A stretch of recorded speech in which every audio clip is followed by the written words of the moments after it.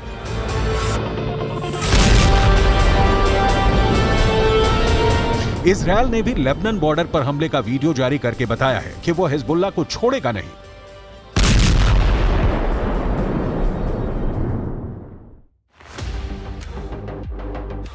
लेकिन अपनी ताकत दिखाने के लिए हिजबुल्लाह ने अपने वीडियो वायरल करने शुरू कर दिए हैं। हिजबुल्लाह के इस वीडियो में बताया जा रहा है कि वो इजरायल पर हमले के लिए तैयार है।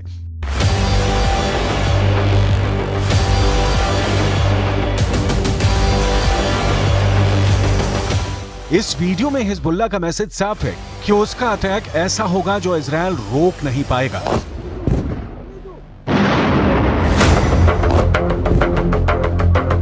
इस वीडियो में हिजबुल्लाह का मिलिशिया कमांडो ऑपरेशन की तरफ इशारा कर रहा है। इस वीडियो में हिजबुल्लाह बता रहा है कि उसके कमांडो मोटरसाइकिल पर आएंगे और इजरायल की सेना भागती हुई नजर आएगी। हिजबुल्लाह ने बहुत साफ शब्दों में कह दिया है कि वो इजरायल पर हमला कर देगा।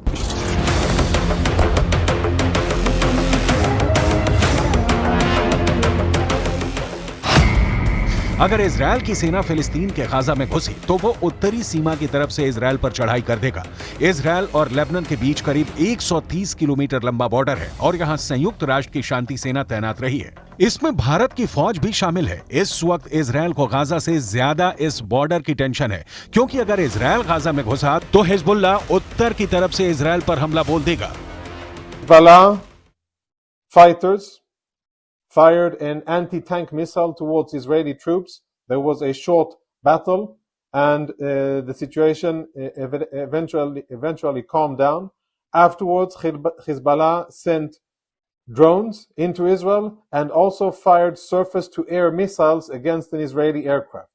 All of those two attempts were successfully intercepted by the IDF, but the situation on the northern border remains very tense, and we are monitoring the activities of Hezbollah very closely with additional enhanced capabilities in the north, prepared for any eventuality that may happen.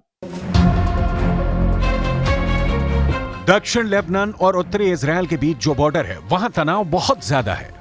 यहां अफरा तफरी के बीच खामोशी है जो तूफान से पहले देखी जाती है। इसलिए यहां के लोगों को भी पता है कि बहुत जल्दी युद्ध का एपिसेंटर गाजा से निकलकर लेबनान तक पहुंच सकता है। यहां तैनात संयुक्त राष्ट्र की सेनाएं भी अलर्ट मोड पर हैं। लगातार पेट्रोलिंग हो रही है। इजरायल की सेना ने अपना गोला बारूद तैयार रखा हुआ है। तोपों से जो गोले फायर किए जाएंगे वो पहले से ही रेडी मोड पर रखे गए हैं। इजरायल की रिजर्व फोर्स भी आसपास के इलाकों में तैनात की जा रही है। ये हमवी गाड़ियां हैं जो लगातार यहां तक फौज पहुंचाने में लगी हुई हैं। 2006 के बाद इस बॉर्डर पर इससे ज्यादा तनाव नहीं देखा गया और अब हिजबुल्लाह की वार्निंग के बाद सबकी नजर ईरान पर भी है और उसके एक दोस्त सीरिया पर भी है।